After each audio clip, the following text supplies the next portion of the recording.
রাজ্য সরকারের পক্ষ থেকে এপিএল রেশন কার্ড থেকে বিপিএল রেশন কার্ডে পরিবর্তন করা হচ্ছে। কারা কারা এই সুযোগ সুবিধা পাবেন আজকের ভিডিওর মাধ্যমে জানাবো।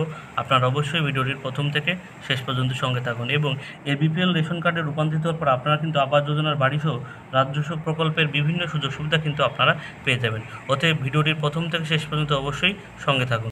সমগ্র পশ্চিমবঙ্গ জুড়ে এপিএল এবং বিপিএল মিলে মোট 5 ধরনের কিন্তু রেশন কার্ড প্রচলন রয়েছে। তার মধ্যে এই 5 প্রকার রেশন কার্ড কিন্তু রয়েছে।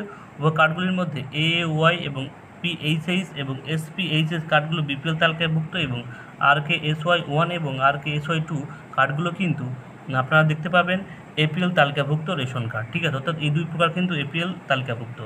স্বভাবত বিপিএল রেশন কার্ডের আওতায় নাগরিকদের তুলনায় এপিএল রেশন কার্ডের নাগরিকদের তুলনায় অতিরিক্ত সুযোগ সুবিধা কিন্তু পেয়ে থাকেন। অর্থাৎ যারা বিপিএল রেশন কার্ড তারা কিন্তু বেশি সুযোগ সুবিধা পেয়ে থাকে এবং এপিএল রেশন কার্ডটা কম সুযোগ সুবিধা পেতেন।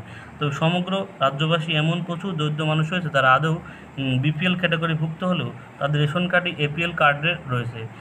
আর এবার এই সমস্ত মানুষগুলো বিপিএল রেশন কার্ডের সমস্ত সুযোগ সুবিধা প্রদানের জন্য খাদ্য এবং সরবরাহ দপ্তরের তরফে এক বিশেষ পদক্ষেপ গ্রহণ করা হয়েছে। অর্থাৎ অনেকেই আছে দারিদ্র্যসীমার নিচে বসবাস করেন কিন্তু তাদের রেশন কার্ডটা কিন্তু এপিএল হয়ে গেছে, অর্থাৎ সেটাই কিন্তু পরিবর্তন করবে রাজ্য সরকারের পক্ষ থেকে।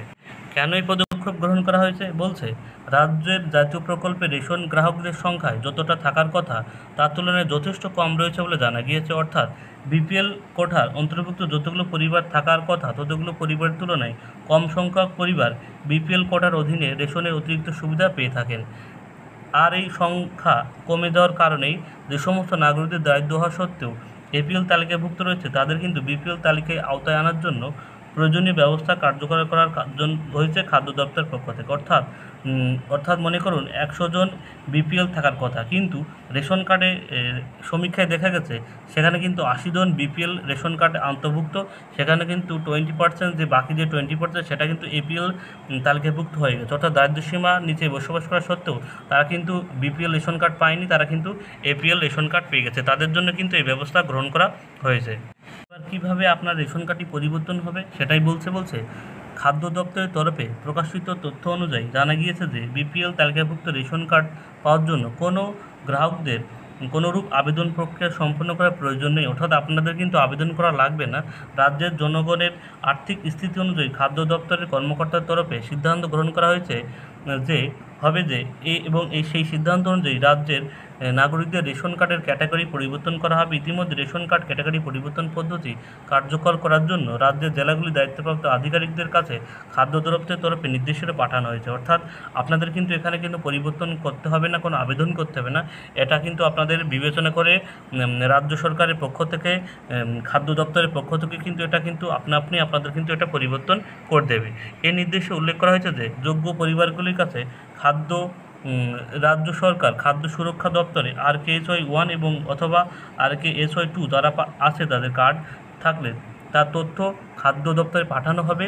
পরবর্তী সেই সমস্ত জেলা আধিকারিকের কাছ থেকে প্রাপ্ত তথ্য অনুযায়ী জাতীয় প্রকল্প রাজ্যের নাগরিকদের নাম নথিভুক্ত করা হবে। অন্যভাবে বলতে গেলে জেলা আধিকারিকদের পাঠানো তথ্যের উপর নির্ভর করেই এপিএল রেশন কার্ডধারী নাগরিকদের বিপিএল রেশন কার্ড তালিকা করা হবে। ঠিক আছে, অর্থাৎ আপনাদের কিন্তু এর জন্য কোনো পরিবর্তন করা হবে না। অর্থাৎ জেলা শাসকের পক্ষ থেকে যাদের এপিএল তালিকাভুক্ত আছেন নাম তাদের কিন্তু বিবেচনা করে তাদের কিন্তু বিপিএল রেশন কার্ডে কিন্তু পরিবর্তন করে দেওয়া হবে।